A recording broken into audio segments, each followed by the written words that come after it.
Hello, everyone. Welcome back. Today we are looking at the MOBAT, the Motorized Battle Tank. So, the MOBAT Motorized Battle Tank was first released in 1982, and the box included the straight arm version of Steeler. Now, later on in 1983, we got the swivel Kung Fu action grip version of Steeler, and it was discontinued in let's see 1985. So the Mobat, I'm going to kind of throw this out here. I want to say the Mobat is um, a light version of a main battle tank, something that would be airdroppable. um, that's my take on it. If you're doing a GI Joe type force, it would be an airdroppable vehicle. The fun part for us as kids is it was motorized, so we could actually have it go forward and backwards. So, getting some wonderful views here. I'm going to say, really kind of, oops, wrong button. Okay, um, I'm going to go off on a limb and say this is going to be a 2 to 3 man vehicle here. You're going to have a driver in the front, which would be our standard, and about 2 people in the turret, maybe with an auto loader feature, because you're going to have your commander up here with the um, anti-personnel gun, as well as kind of looking for our targets, and then we're going to have our gunner down below. Now everything is all lined up right in line, so really. Um, uh, Being a laser version of this would make a little bit more sense to me than with this being um,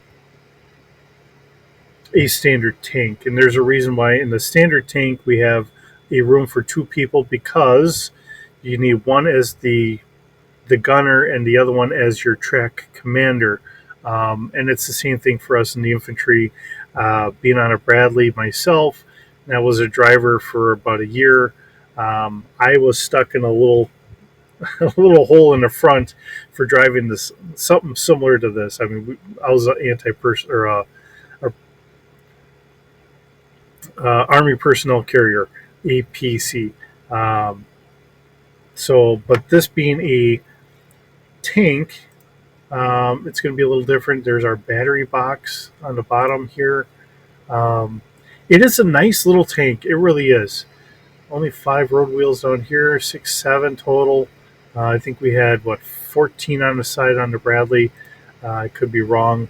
It's been many years. Like I said, we're looking right now at having a light version of a frontline battle tank for our special forces or some of our other troops, instead of having just the Abrams. Because let's face it, our M1 Abrams is about 70 tons. It is one of the heaviest tanks out there. Not the heaviest, I don't think, but one of, if not. And we're looking at trying to come up with a lighter tank that we can airdrop in right now. And I don't know where they sit on all that stuff. I do remember seeing some of that.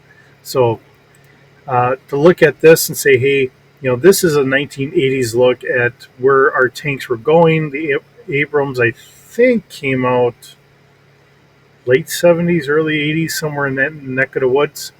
And I don't know what version of the Abrams that they're on right now, but um, it is an interesting concept to say that, hey, we need to have a lighter tank so we can airdrop it from whatever aircraft that we can carry it on. And wonderful box art. And of course, we have Steeler up here. And they never really show anyone driving, but this would probably be your driver's compartment. Your engine is in the back.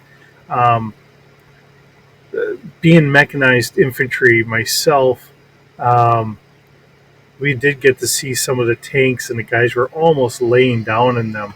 So the question always was, how do you keep from falling asleep? And sometimes they said occasionally they would, which is always a scary thought. Um, Look at the size, though. I mean, here's Steeler, and that is not a very. I did have one. I had gotten it off of eBay years ago. I don't know where it ever went, but Really, it is a smaller tank, um, but very fitting for a fast response force like this. And you just you push the turret forward or backwards, and that moved it, and then you could actually swing it and turn it. So very interesting, very nice take on it. Um, let's see. So let's kind of go through some of this stuff that we have here. A very nice sunbow depiction of the tank. Let's see, a nice cover art with it. But there again, now it shows someone up here. Obviously this is going to be our driver's spot. Um, and then that's actually going to be done as a periscope. It's not going to be open anymore, not like years and years ago. And of course, we're going to label all this stuff here, so um, it is a very interesting. You know, I'm not going to read through all this. It's a fun thing, especially for a kid to be able to put a figure in here and to have a tank go on its own. I mean, that was always exciting as a kid. So let's see, a 4-man crew, fully loaded. 44 miles an hour, 59 tons. So this is a little heavier than I was thinking. This, I believe, would take it closer to what our old M60. I'd never really looked at the weight of the old M60 tanks, but I think this would be closer to that design frame. Um, it says range is about 340 miles. Armament, one 90 millimeter anti-tank cannon with 105 rounds. The M60, I believe, was used in a 105, so they actually knocked it down a little bit. Um, Secondary armament, 150 caliber machine gun with about 1,200 rounds, which is similar as to where I was thinking that was going. So, uh, very fun, very interesting to see. All right, so see now here's an upgraded. Now this is saying 65 tons. What did we have on it before? Was that 65 tons?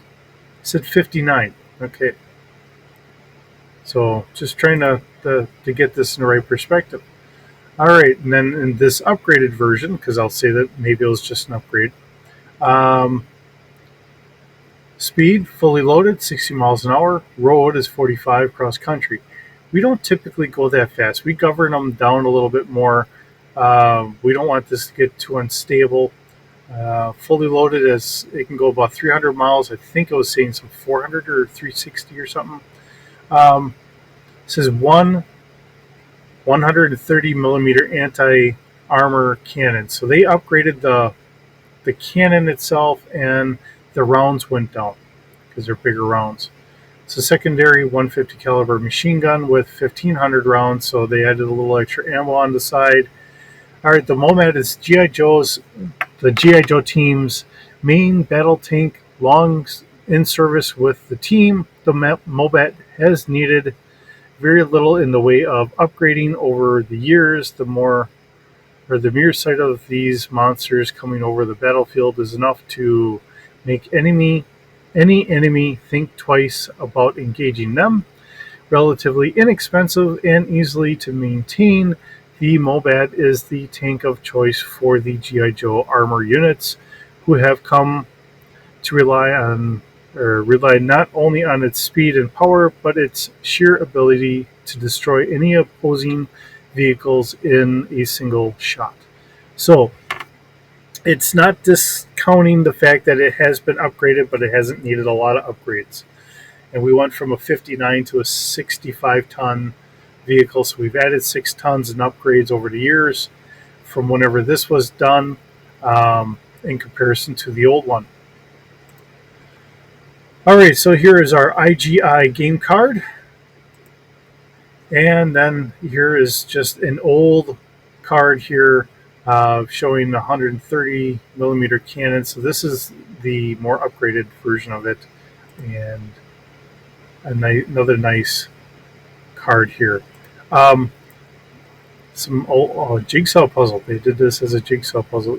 It's interesting to see how they've kind of covered all this stuff throughout the years. Okay, now this was the MOBAT 1982 and 85. They called it the Cat. They brought it back as the MOBAT in 1998. It was the Cat 2 in 2003, and the MOBAT back in 2008. Um, Canada and Europe had gotten slightly different box covers.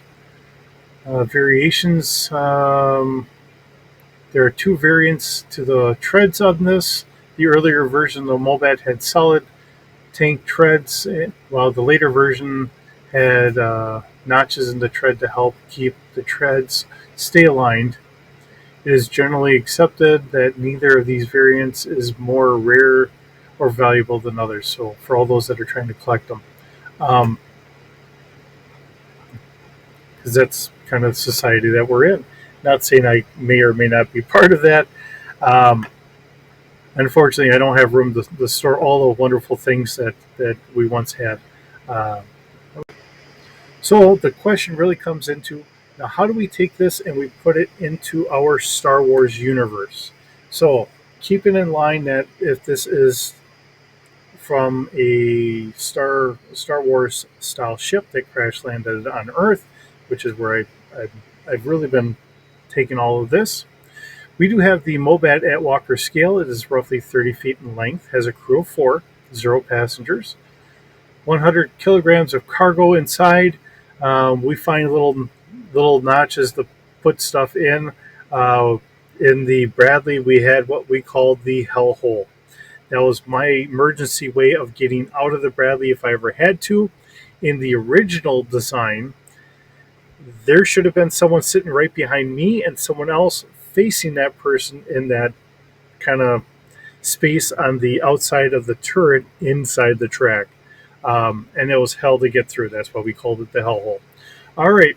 Full coverage is going to be supplied to anybody riding inside of this. Of course, this is going to be remaining underground. I don't think we're going to have a flying variant of this. Maneuverability is going to be a 1D. We have a move of 44 miles per hour. That's where I kind of capped it off. Body strength of 60, figuring it's going to have some pretty good armor. Now, I did give it a heavy blaster cannon. Of course, it is on the turret, and I'm figuring it would be at Walker scale. This is a sight here on the side, so I gave it a 3D for the fire control and a 5D damage. We have a heavy repeating blaster. This is at speeder scale, not at Walker, but speeder. Fire control of 2D up here, and we have a damage of 5D. So if we're hitting infantry or whatever, it's going to bump it up. But if we are shooting at other tanks or whatever, it will knock that damage down some. So we're not going to be shredding through other armor or whatever. And that's kind of where I was kind of thinking about this. How do we kind of play that middle ground? So, because typically when we are using a 50 caliber in a military sense, it is kind of meant to go after lightly armored vehicles. Yes, we can use it against infantry if we have to or so. I think we call it an anti-ordnance round, meant to help take out lightly armored, like I said, trucks or stuff like that. Or, we used to use a 50 cal against airplanes back in World War II for a heavy round.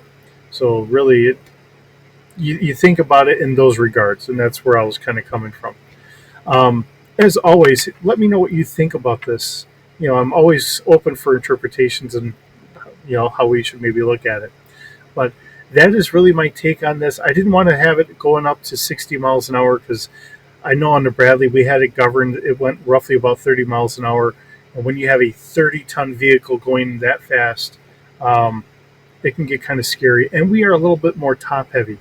This turret on a tank is a fairly heavy piece of machinery. And we don't want to go too fast, especially once you start hitting hills and everything else. You don't want to be going too fast and get the whole vehicle kind of unsteady and topple over, which has happened from time to time. I've heard of that in training purposes. In our training grounds over in California, somebody went off a a small cliff and flipped over the tank. So it is a possibility, and it does happen. It's not very common, but it is something that can and will happen from time to time. So that's why I didn't want to go too fast with this. Just trying to keep it in line with some of the things I know. Um, and I won't knock anything that anyone has ever written for the comic books. I don't know what their backgrounds are. We do have engines that can really run this stuff a lot faster than it could, but we put a governor under it to keep that speed at a more manageable level for the weight and the wear and tear we're going to do to the ground, especially when we're running something like this on concrete. We actually have what we call track pads that you really don't see on something like this.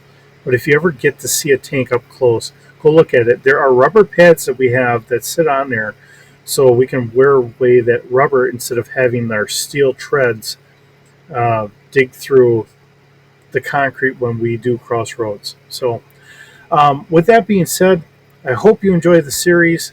It's always a wonderful time to share all this stuff and my thoughts with you. Hope you're having a wonderful day, and we'll see you in the next video.